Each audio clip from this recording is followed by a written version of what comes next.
You're watching the interview section of Mijas International. Very good afternoon to all of you.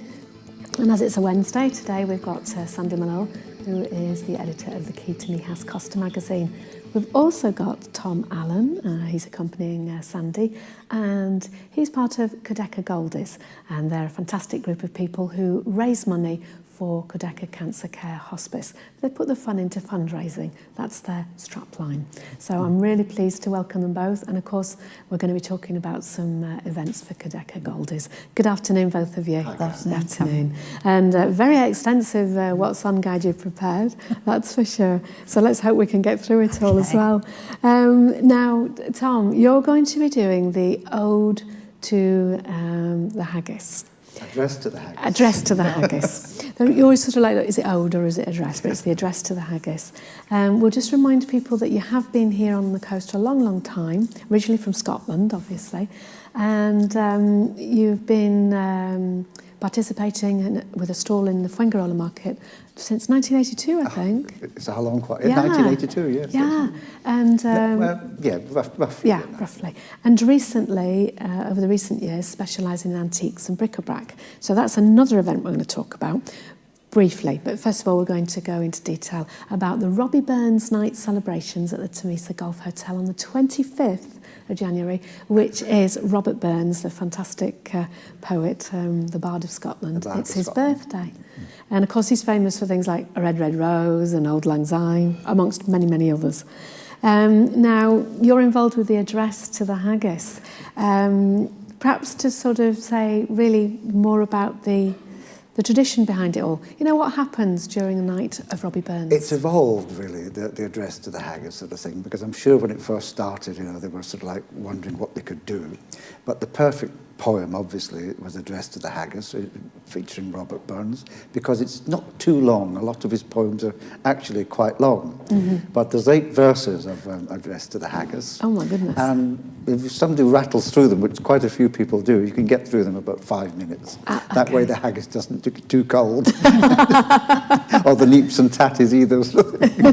And it's a nice little poem, you know. It really is, it sort of sums up people's feelings, and it's quite a patriotic song as well for Scotland, actually. I'm going to ask you in a minute, to give you time to prepare. And I'm going to pick one of the verses to see how well you know it. Oh my goodness, I have to think of it in my head. So I thought I'll give you 30 seconds to think about it while you sort of like tell us, you know, first of all, the haggis is going to be piped in, isn't it? It can be beautiful. Normally what happens is the person who's addressing the haggis would say, please, ladies and gentlemen, stand up for the haggis. Everyone gets up, he'll start the clapping, and the piper will pipe in the haggis, you know, normally to something like an hour that, you know, for his there for honest poverty, you know, and in it comes and plonked in front of the person, and everyone sits down, and then the address starts. And then it begins. Yes. Okay, I'm going to ask for verse 3. Verse 3, right. His knife see rustic labour dight, and cut thee up with ready sleight, trenching your gushing entrails bright like horny ditch, and then, oh, what a glorious sight, warm, wicked, rich. Very good. That's it. Very good. It's quite dramatic, isn't it? Are you all right? Yeah, I'm still here. And tell us about the, well, are haggises real? Do they really live in the mountains? How could you say that, Kat? Of course they're real. I'm glad to hear it. These things have evolved through history, and they're really, really quite amazing, because, you know, the Scottish hills are quite steep, you know. Mm-hmm. And these little animals, you know, have got a leg longer on one side, and a little arm as well. And you can't catch them because they run like round these hillsides so fast, and the little one, like, you know, longer leg. And like what people have to do is to chase it round one way, and people have to wait at the other end, and it's running so fast, and somebody in the net, and there you go, they've got your haggis. Unfortunately, you have to chop the little legs off before you serve it, but the meat's really nice, actually. Yes, it's very nice. Watching, I've just got an image of the haggis there running around the mountain, escaping everybody. And this that we've got on at the moment is one of the previous years. You see with they're all the piper. clapping away, didn't you, yeah, as the haggis comes in. And it's a lovely tradition, isn't it? It is. It's very There's Scottish. the haggis. Yes. Now, if you can't catch the haggis, you can make it out of other things. So tell us what a haggis is made of. Well, it's the... Should I really? Because people have got to eat this haggis. It's normally the stomach of the sheep that forms the sort of basis of it, and it's like the offal.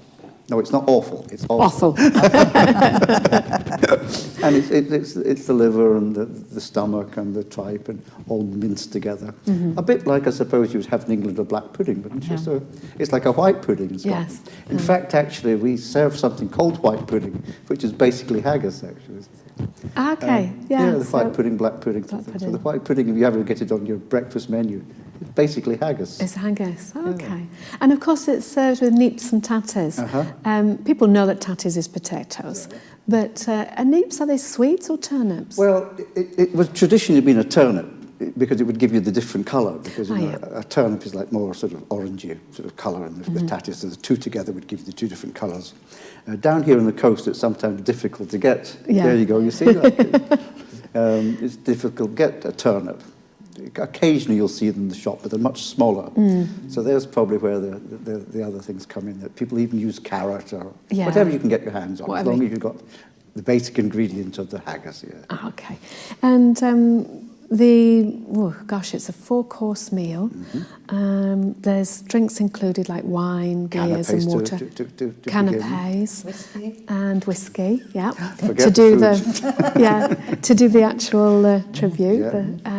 And it's €45, and I believe 10 of which is going to Cudeca. It is indeed. Right? Again, very generous. This is very generous when you think that each person that comes, €10 of that bill is going to Cudeca. Yeah. So the more people that can please come and support us, the better. The better, yeah.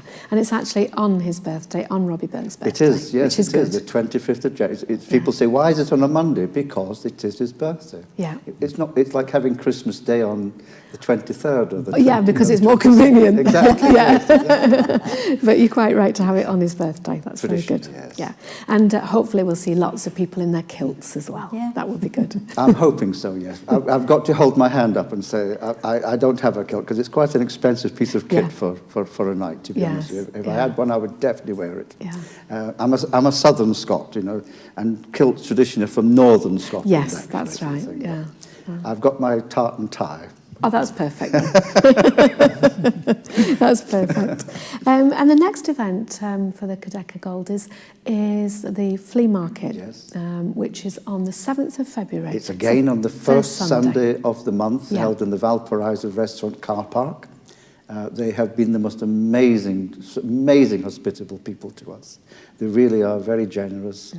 And although the last one was exactly what I expected, quite quiet, the people are so nice. They really are. The people who are buying, the people who are selling, it's a fantastic atmosphere.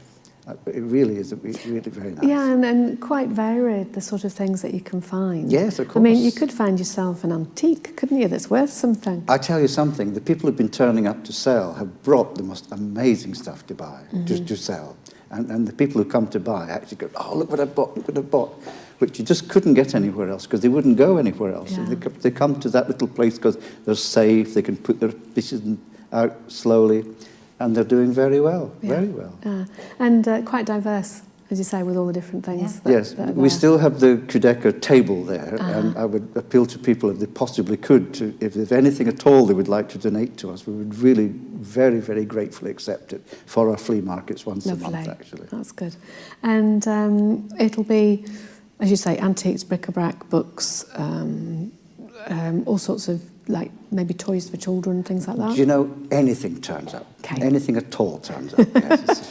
I think I saw, I went to the one before Christmas, and I saw, I think it was a medium as well, not a medium, but a tarot reader as well.